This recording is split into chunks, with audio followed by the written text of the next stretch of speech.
Rumplestiltskin always says that magic comes with a price. But for this price, you can get a nice piece of jewelry. Use code ONCEPOD for 10% off your first order at Unusual Magic Jewelry on Etsy. Click the link in the description.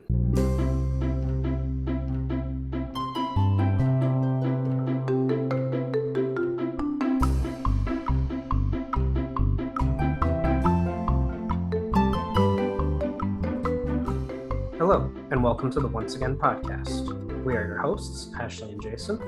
On today's episode, we will be discussing Once Upon a Time, Season 1, Episode 16, Heart of Darkness. This episode was written by Andrew Chambliss and Ian Goldberg, and directed by Dean White. It premiered March 18th, 2012, and had a viewership of 8.69 million. A brief synopsis: Mary Margaret hires Gold as her attorney when she is arrested for the suspected murder of Kathryn, while flashbacks show Charming try to find Snow, whose memory is clouded by Rumpelstiltskin's potion. And in the title card features Jiminy Cricket. So diving into the episode, in the Enchanted Forest that was, Red Riding Hood and Prince Charming are at a camp in the woods when the guards who have been pursuing Prince Charming arrive. Red tells them to leave her and go find Snow White. Since the moon is full, she takes off her cloak and hood and transforms into the wolf, attacking the guards and allowing Prince Charming to escape. And But this is where we left off, right? Like, this is where we left off in the episode where, like, you said this is camp, but isn't this more so like where we left off in the last episode where we saw Charming and Red and they were running through the woods, like right after Charming had gotten to her and Red said Snow wasn't there? Right. Yeah, you're right. That is a correction. It wasn't a camp, but it was just like on the edge of the woods in a field. Yeah. Kind of. Yeah. And my only note here in the scene was, is Red more badass than Charming? I mean, she really is. She just goes, I'm going to do this. And like, I think it's fascinating, especially because last episode, you know, she had just found out that she was a wolf and clearly wasn't taking it well. And then to go to this episode where she's like, oh, I'm just going to embrace it. And like, obviously there's been quite a bit of time in between these two things, but it's a little jarring, to be honest, like that we don't get more of her kind of dealing with that aspect of being a wolf before her just being like, yeah, I'm going to go full wolf. Yeah. Full beast mode. I just thought it was pretty badass scene for her. And I'm just going to add here that there was a book chapter for this episode, but honestly, it was pretty one for the episode. Like, there wasn't really anything adding. There wasn't anything to say. It was basically like reading the episode in book form. Okay.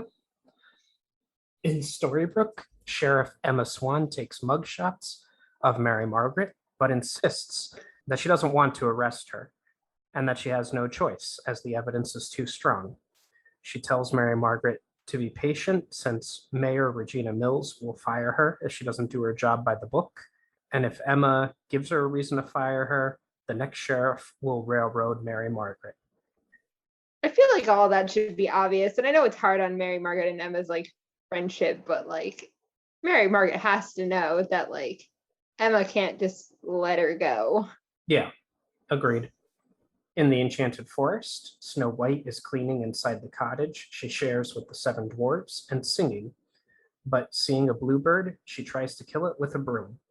Grumpy enters, and yeah, it's kind of funny. Grumpy enters, and Snow White explains that she is getting rid of the vermin in the house.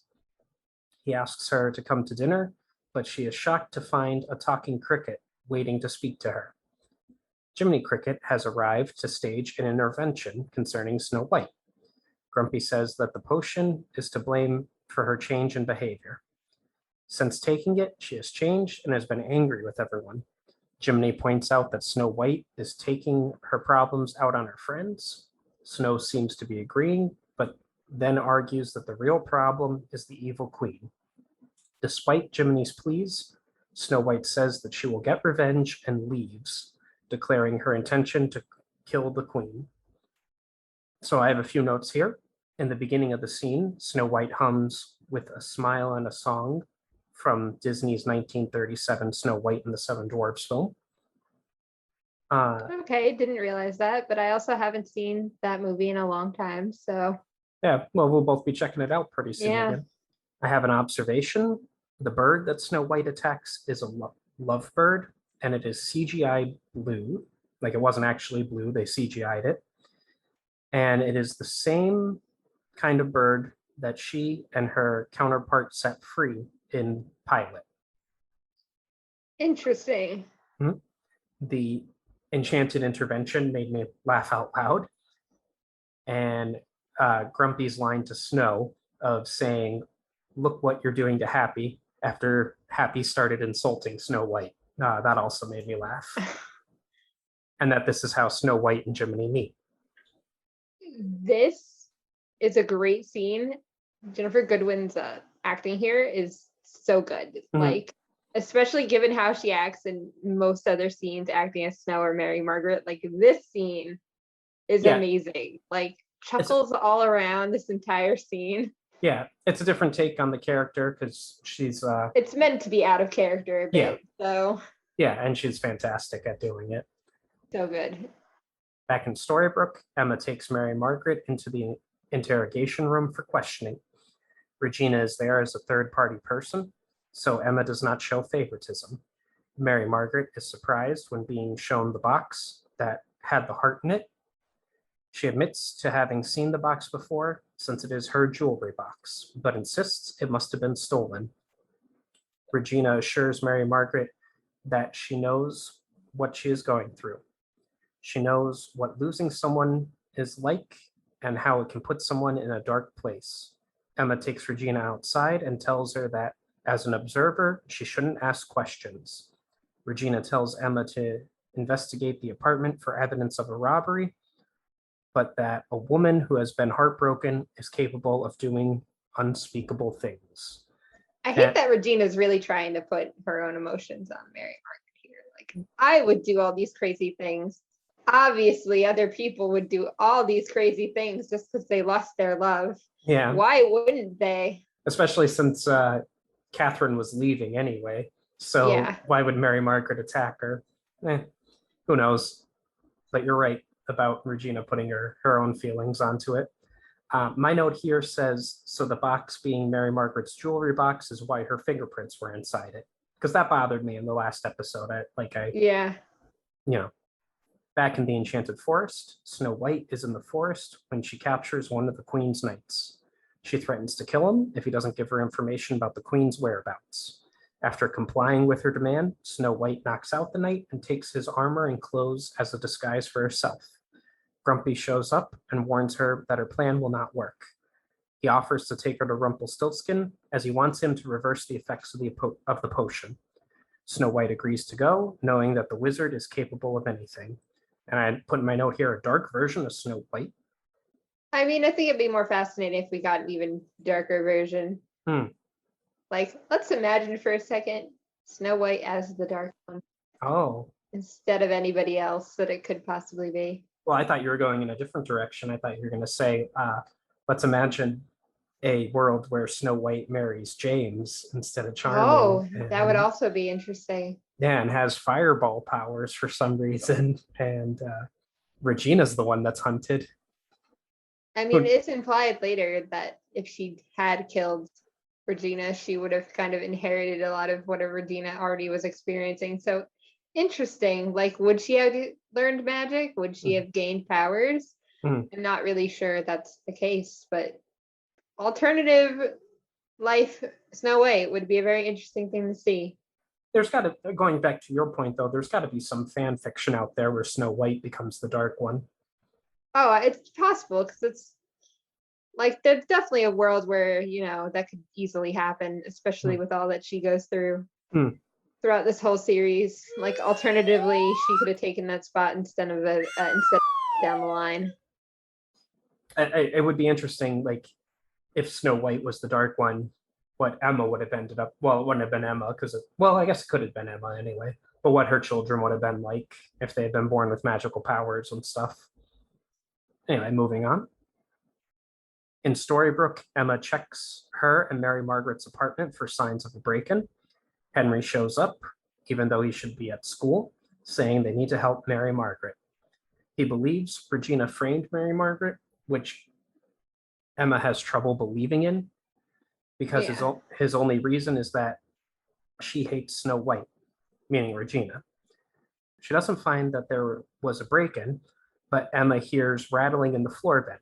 When she opens it, Emma pulls out a hunting dagger that matches the kind of knife believed to have been used to kill Kathryn. Which I wonder how they could theorize the hunting knife that was used, because like they don't have Kathryn's body. I think what kills this about me is later Mary Margaret's like, I didn't even know there was a vent, pretty much. Like, what do you mean? Yeah. What do you mean? It's right there. It's like giant vents, Mary Margaret. Right next to your bed. Right? Yeah. I don't know anything about the vent. Like, listen, there are some lies I'm willing to believe. That's not one of them. Yeah. Later, Henry broods in Granny Steiner when August Booth walks in and sits down next to him. Henry tells him that he is upset about Emma having to arrest Mary Margaret. August tells him that he also believes the book's stories are real and that his mission is to convince Emma the stories are true, which excites Henry. He explains that his reasons for being in Storybrooke is to help Emma believe the stories. Henry says he has to try to find proof for Emma. August suggests that he should search in the book, then leaves. And my only note here is Henry to August, how do you know the stories are real? And August saying, let's just say I'm a believer. And that's not exactly a lie, it's just kind of bending the truth. Yeah. One of my favorite lines here is, you ain't gonna find the answers at the bottom of that mug. Like Henry's some alcoholic drinking alcohol when he's just got hot chocolate. Yeah, you're right. That's a good one. In the Enchanted Forest, Prince Charming finds the new knight who tells him about Snow White's plans to kill the queen and how she has gone off to find Rumplestiltskin. Prince Charming questions the knight's versions of events, but goes to find her. My only note here is Charming to the nude knight, put your hands up where I can see them. On second thought, don't. The inappropriateness of this episode. Yeah. David Nolan pays a visit to Regina at her office and defends Mary Margaret. Regina says that evil is not born, but made, and is not always easily recognized. David is skeptical that Mary Margaret knows anything about evil. He tells Regina about his blackouts and his suspicion that he did these things, but Regina is dismissive of him. Emma tells Mary Margaret about the dagger and tells her to get a lawyer. With perfect timing, Mr. Gold walks in and offers Mary Margaret his legal services. She sends Emma away to speak with him privately. Mary Margaret says that she is unable to pay him, but he dismisses it, declaring that he is helping her because he is invested in her future, a line which will come back. Yeah. My notes here are Regina to David. Evil doesn't always look evil. Sometimes it's staring us right in the face, right? And she says that as she's looking at him. Oh, it's wild. Like a lot of, especially also her being like, when David's like, oh yeah, you don't know much about evil. Like, David, stop talking. And little does this man know. No, you're right. My next note here is Mr. Gold was able to convince the judge to drop the charges when he was falsely arrested by Emma. So this goes back to him being arrested for beating up Mr. French. Yes. And we had theorized that Mr. French just didn't press charges against him, and that's how he got off, but he was able to convince the judge. Now I want to know who the judge is. Yeah, I'm not sure we ever, do we know? No, we find out who the district attorney is shortly, but we don't find out who the judge is, I believe. That would have been an interesting character who they would have put in there, but c'est la vie. Back in the Enchanted Forest, Rumpelstiltskin tells Grumpy that the effects of the potion cannot be undone. Snow now is incapable of feeling love, and he does not have a true love potion, as it is the one he has never been able to create. Snow White tells him that she did not come for love, and she asks for his help to kill the queen. He gives her an enchanted bow and arrow that always hits its mark and shows her on a map where the best location to shoot the queen will be. Grumpy wants nothing to do with this. When Snow White inquires about payment, Rumpelstiltskin says he doesn't want anything and is simply invested in her future. And there's the callback. So I think my favorite line here is that we learn that love is the most powerful magic of all. But of love, if you can bottle love, you can do anything. Yeah.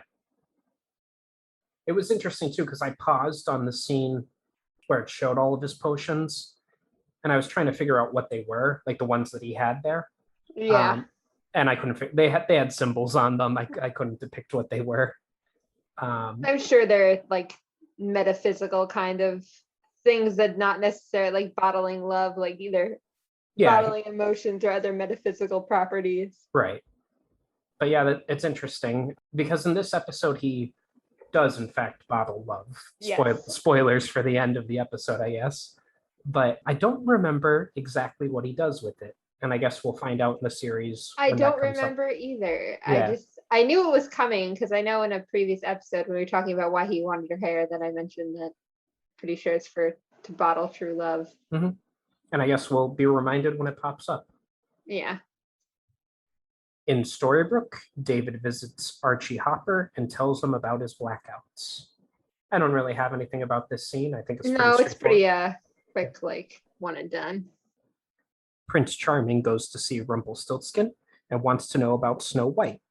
Rumplestiltskin explains that Prince Charming himself is the cause of her pain. He warns him that if Snow kills the queen, Snow White will become evil. As for reversing the spell, Rumplestiltskin tells him that true love's kiss can break the potion's effects and gives Charming a map to Snow White's location in exchange for his cloak.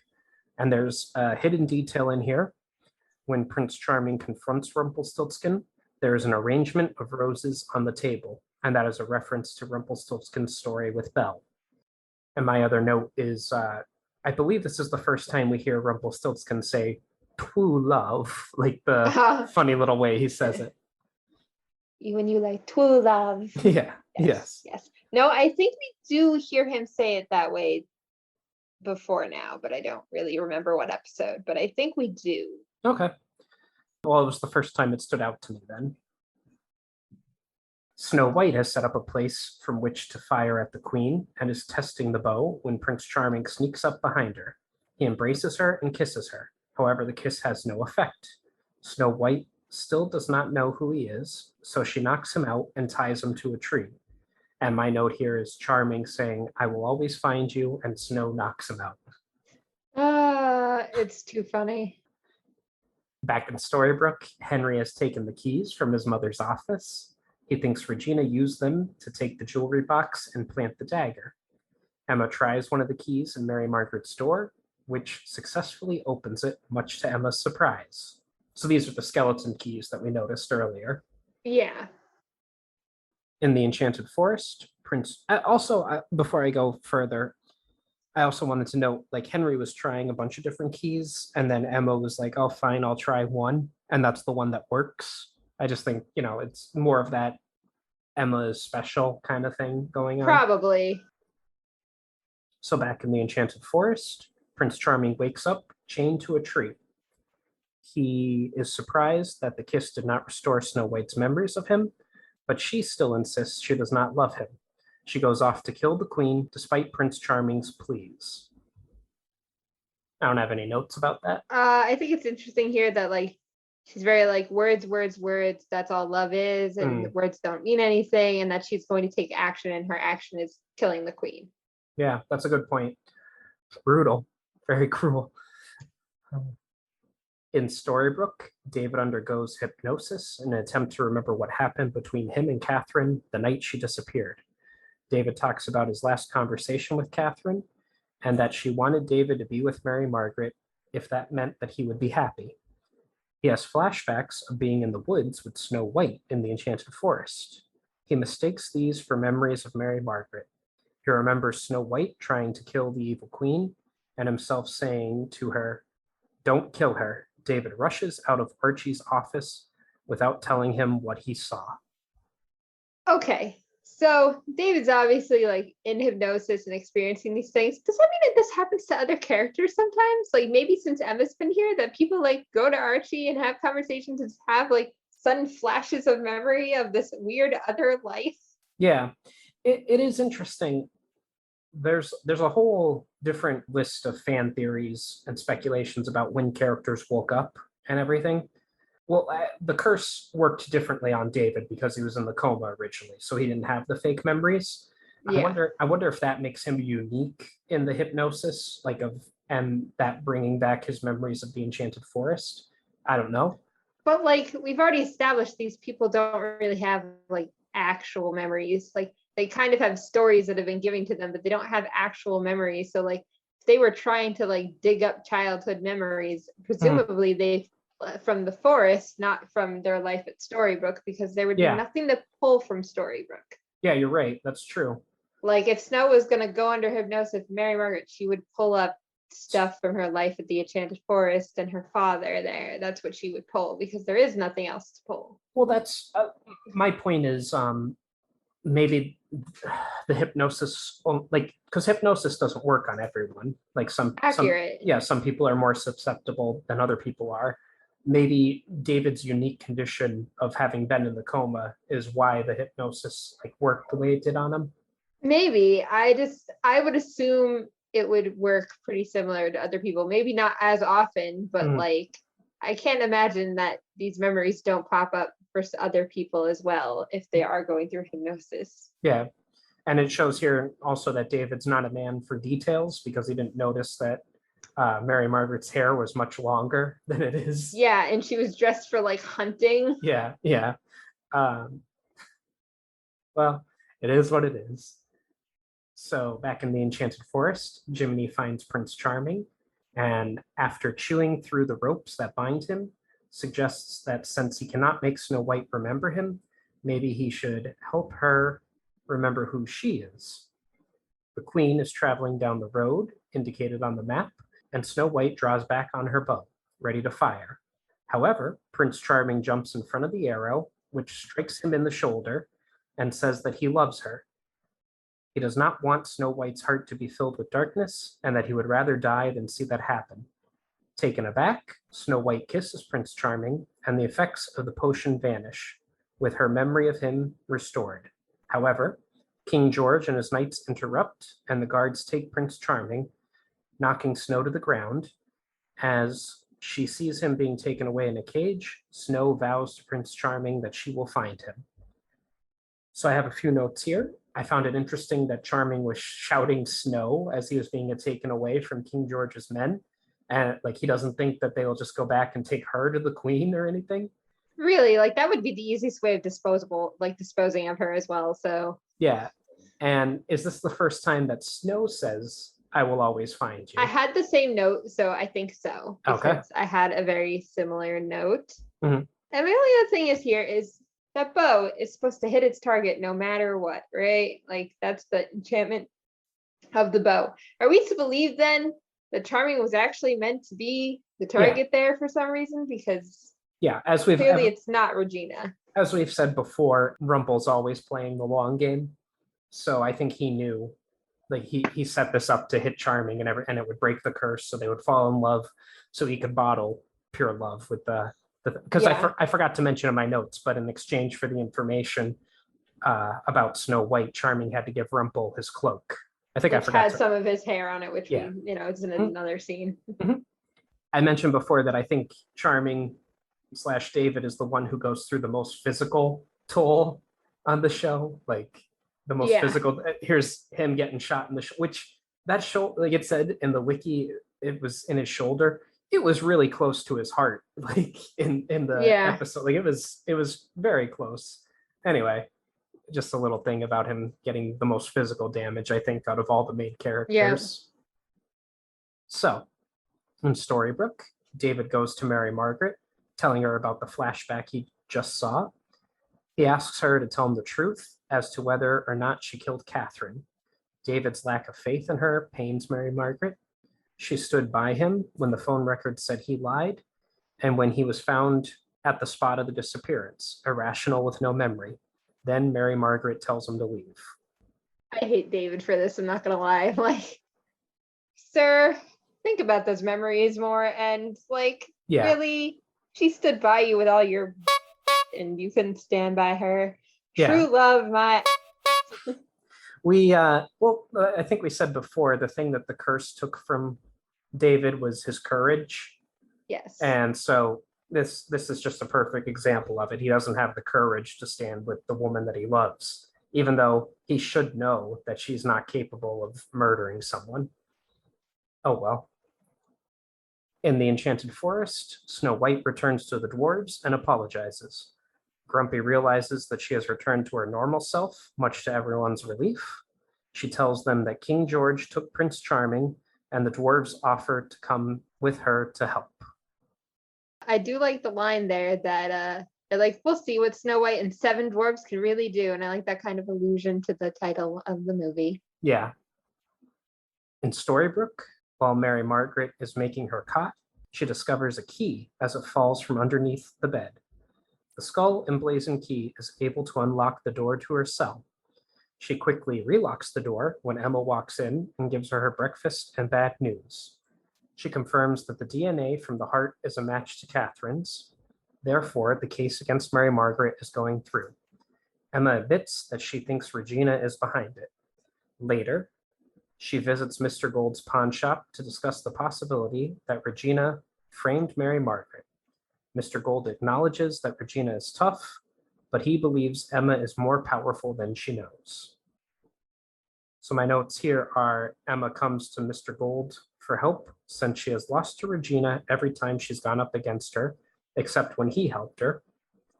When Emma comes to see Mr. Gold, he is holding the genie's lamp from the fruit of the poisonous tree.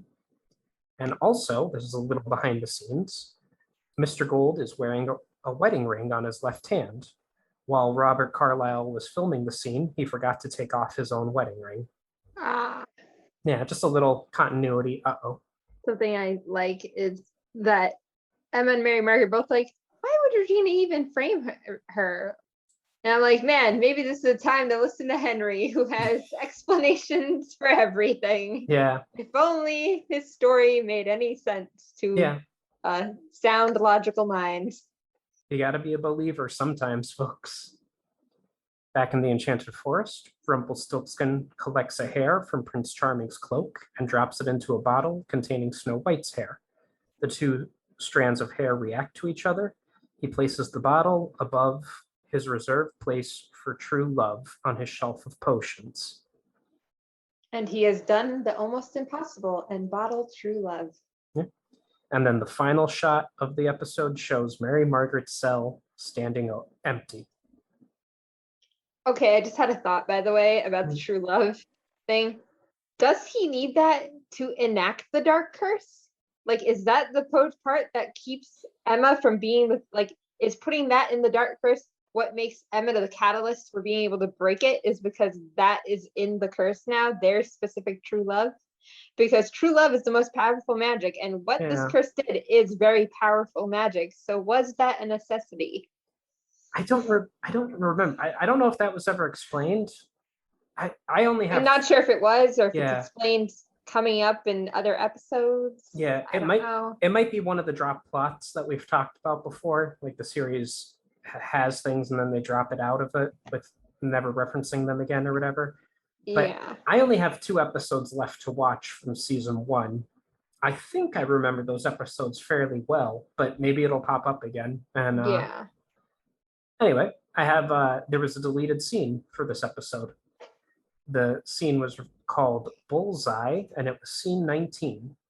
Emma Swan is sitting at a table in Granny's diner when August Booth comes in and sits down.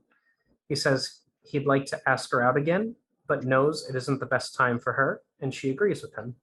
He still offers to buy her a drink, and Ruby goes and gets it for her. He notices that she can't stop looking at Regina Mills and asks what she plans on doing.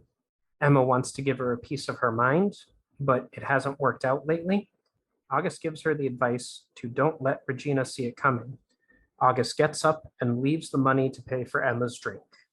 So, well, I mean, that checks out with what Emma says to Mary Margaret in that last scene, being like, Regina can't see me coming if I'm going to defeat her and save you. Yeah, you're right. And finally, I have a bit of trivia. This is the first episode since pilot that all the regular cast members, with the exception of Emma and Henry, appear as both their Enchanted Forest and Storybrooke counterparts, which makes sense because, Interesting. yeah, Emma and Henry don't have counterparts. Yes.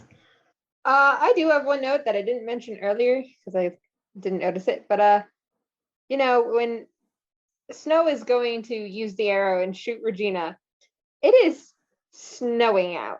Mhm. And the queen isn't in the carriage. She's just riding a horse.